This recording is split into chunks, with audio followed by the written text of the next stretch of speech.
आज के इस वीडियो में मैं आपको 3 कंटेंट क्रिएशन आइडियाज दूंगा। मैंने कंटेंट को क्रिएट करने के लिए आइडियाज से संबंधित एक वीडियो ऑलरेडी अपलोड कर दी है। अगर आपने नहीं देखी है तो उस वीडियो को जरूर देखिएगा। उसी विषय पर मैं वापस अगली वीडियो को अपलोड कर रहा हूं और आगे भी मैं वीडियोस अपलोड इस विषय पर करूंगा।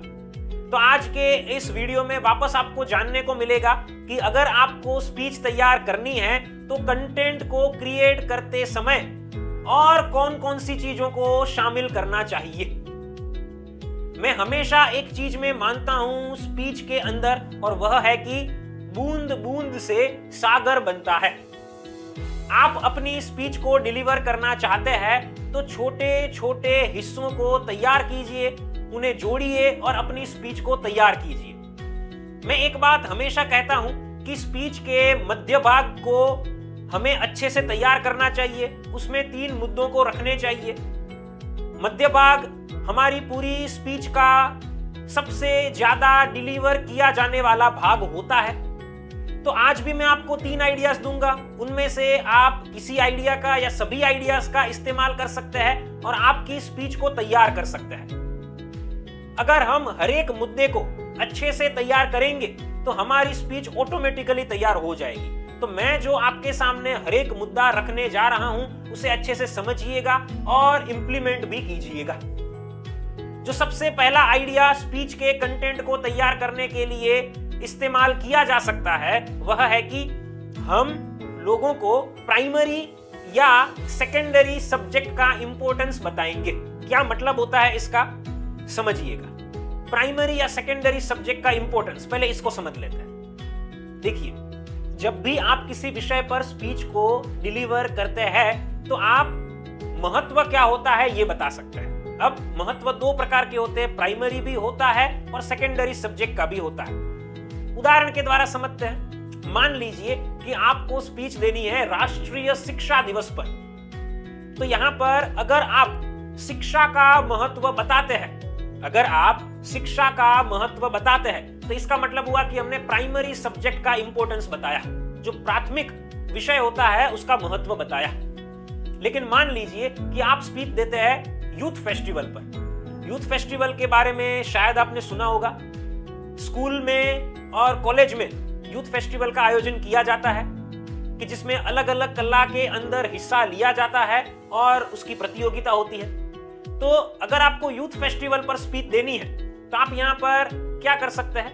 मान लीजिए कि यूथ फेस्टिवल में जैसे अलग अलग कलाओं की प्रतियोगिता होती है, तो आप ये लोगों को अगर कहना चाहते हैं कि किसी भी कला को सीखने का क्या महत्व है, तो ये हुआ सेकेंडरी सब्जेक्ट। आपने सीधा ये नहीं कहा कि यूथ फेस्टिवल का क्या महत्व होता है, सीधा आपने ये नहीं बताया। आपने बताया कि यूथ फेस्टिवल में जो कला होती है उसका क्या महत्व होता है, तो ये हुआ सेकेंडरी सब्जेक्ट। तो यहां पर मैं आपको यह कहना चाहता हूं कि आप प्राथमिक या फिर गौण, मतलब कि सेकेंडरी सब्जेक्ट का इंपॉर्टेंस बताइए। इंपॉर्टेंस का मतलब क्या होता है ये भी समझ लीजिए। इंपॉर्टेंस का सरल भाषा में अर्थ होता है फायदा।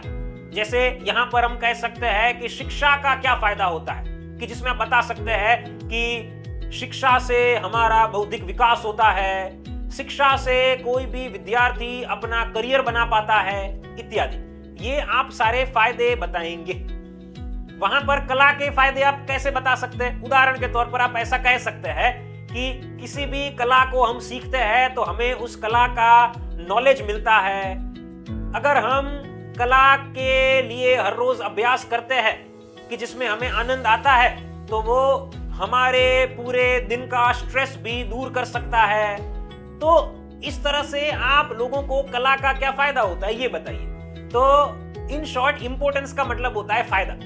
जब आप स्पीच को डिलीवर करने वाले हैं तो उस वक्त आपको ये प्राइमरी या सेकेंडरी सब्जेक्ट का इंपॉर्टेंस लगभग 10 लाइन के अंदर बताना है। तो इस तरह से ये मैंने आपको पहला एक आइडिया दिया कि किसी भी टॉपिक पर आप स्पीच देते हैं तो आप प्राइमरी या सेकेंडरी सब्जेक्ट का इंपॉर्टेंस बताइए।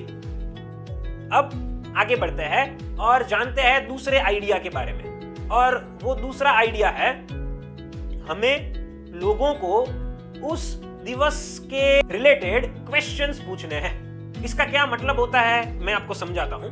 दरअसल मैं अगर सरल भाषा में कहूं तो ये कहना चाहता हूं कि आपको लोगों के लिए क्विज रखनी चाहिए। हाँ जी, सरल शब्दों में अर्थ होता है कि आपको क्विज रखनी चाहिए। आप जिस विषय पर स्पीच दे रहे हैं उस स्पीच के अंदर कहीं पर मोस्टली बीच में लोगों को क्वेश्चंस पूछिए। जब आप लोगों को क्वेश्चंस उस विषय से जुड़े हुए पूछेंगे तो लोगों को मजा भी आता है। एक उदाहरण लेते हैं ताकि आपको और क्लैरिटी मिलेगी। मान लीजिए कि आपको स्पोर्ट्स डे पर स्पीच देनी है, तो आप यहां पर ऐसा कर सकते हैं कि आपके सामने जो ऑडियंस बैठी है उन्हें आप स्पोर्ट्स से जुड़े हुए प्रश्न पूछ सकते हैं। उदाहरण के तौर पर आप पूछ सकते हैं कि क्रिकेट के खेल में T20 फॉर्मेट में किस खिलाड़ी ने फास्टेस्ट सेंचुरी लगाई हुई है। आप ऐसा प्रश्न पूछ सकते हैं। आप ऐसा क्वेश्चन पूछ सकते हैं कि पिछले ओलंपिक गेम्स में, आप जब भी ये वीडियो को देख रहे हैं उससे पहले के ओलंपिक गेम्स में इंडिया ने कितने गोल्ड मेडल प्राप्त किए हुए थे और किसने किया हुआ था वो गोल्ड मेडल प्राप्त और कौन से गेम में किया हुआ था ये भी बताइए। तो यहां पर हम इस तरह के क्वेश्चंस पूछ सकते हैं। आप कह सकते हैं कि जिनको इसका जवाब आता है वो अपना हाथ ऊपर कीजिएगा। आप उसके बाद किसी को रैंडमली यहां पर आंसर देने के लिए कहिए, उनके आंसर को सुनिए, अगर सही है तो लोगों से तालियां बजवाइए और मैं तो ये भी कहूंगा कि आप उन्हें एक छोटा सा गिफ्ट भी दे सकते हैं। तो इस तरह से आप क्वेश्चंस पूछिए। मैं आपको कहना चाहूंगा कि क्वेश्चंस हमारी स्पीच का यहां पर एक पावरफुल पॉइंट हो सकता है, क्योंकि क्वेश्चंस लोगों को सुनने अच्छे लगते हैं और उनके आंसर देना और ज्यादा उन्हें पसंद आता है, इसलिए आप ऐसे क्वेश्चंस रख सकते हैं। अगली बार आप इसे अवश्य प्रयास कीजिएगा, क्योंकि मैं तो रेगुलरली क्विज को लोगों के लिए कंडक्ट करता रहता हूं, इसीलिए मैंने आपको बताया हुआ है। तो ये था दूसरा आइडिया कि जिसे आप इंप्लीमेंट कर सकते हैं। अब जानते हैं तीसरे आइडिया के बारे में कि जो भी कंटेंट को क्रिएट करने में आपको हेल्पफुल हो सकता है, और वह है कि आप लोगों को एक स्टोरी कहिए। आपको लग सकता है कि सर स्टोरी तो बच्चों को कही जाती है ना।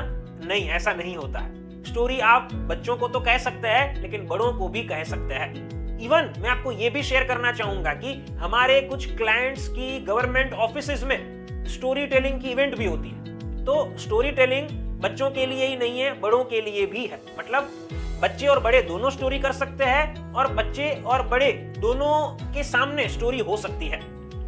अब यहां पर आपको मैं उदाहरण देता हूं। उदाहरण के तौर पर अगर आपको स्पीच मातृ पितृ पूजन दिवस पर देनी है तो आप भगवान गणेश और भगवान कार्तिकेय की वो कहानी बता सकते हैं कि जिसमें भगवान गणेश ने अपने माता पिता की परिक्रमा की हुई थी। तो यहां पर आप ऐसी स्टोरी को कह सकते हैं। इवन मान लीजिए कि आपके पास कोई माता पिता से जुड़ी कहानी है, वास्तविक आपके पास कोई यहाँ पर किस्सा है। उदाहरण के तौर पर कोई एक बेटा था कि जिसने अपने माता पिता को वृद्धाश्रम भेज दिया था, फिर बहुत सालों के बाद उसे रियलाइज हुआ कि उसने गलत किया, वो अपने माँ बाप को वापस वृद्धाश्रम से घर लेकर आया। ऐसी कोई मान लीजिए वास्तविक कहानी है तो आप वो भी कह सकते हैं। तो यहाँ पर एक बात ये समझ लेते हैं कि वास्तविक कहानी को कही जा सकती है। आप अपने अनुभव से कह सकते हैं या लोगों को ऑब्जर्व करके आपको कुछ याद आ रहा हो तो वैसी कहानी बता सकते हैं। इसके अलावा अगर आपके पास कोई रियल लाइफ स्टोरी नहीं है तो आप एक स्टोरी बना भी सकते हैं। आप यहाँ पर एक स्टोरी को तैयार कर सकते हैं, काल्पनिक कहानी, और उस कहानी को लोगों के साथ साझा कर सकते हैं। मैं यहाँ पर यह जरूर कहना चाहूंगा कि अगर हो सके तो आपकी कहानी में संदेश को अवश्य शामिल कीजिए। अगर आप संदेश को शामिल करेंगे तो इससे लोगों को कुछ सीखने को मिलेगा और आपकी कहानी कंप्लीट लगेगी। लेकिन अगर हो सके तो, अगर नहीं हो पाएगा ऐसा लग रहा है तो रहने दीजिए। तो आप यहाँ पर अपनी स्पीच में कहानी को शेयर कर सकते हैं। ये हमारी तरफ से तीसरा कंटेंट क्रिएशन आइडिया था। तो साथियों, इस तरह से मैंने आपको 3 आइडियाज दिए कि जिनका इस्तेमाल करके आप अपनी स्पीच को बेहतर तरीके से तैयार कर सकते हैं। अगर आप एक पावरफुल पब्लिक स्पीकर बनना चाहते हैं तो आप हमारे online live public speaking course को ज्वाइन कर सकते हैं। नीचे दिए गए नंबर पर आप हमें अभी कॉल कीजिए। मैं आपसे पर्सनली बात करूंगा, आपकी सारी रिक्वायरमेंट्स और प्रॉब्लम्स को सुनूंगा और समझूंगा और आपको पर्सनल ट्रेनिंग देकर एक कॉन्फिडेंट और परफेक्ट पब्लिक स्पीकर बनाऊंगा। फ्रेंड्स, फिर मिलेंगे एक नई वीडियो के साथ। Thank you.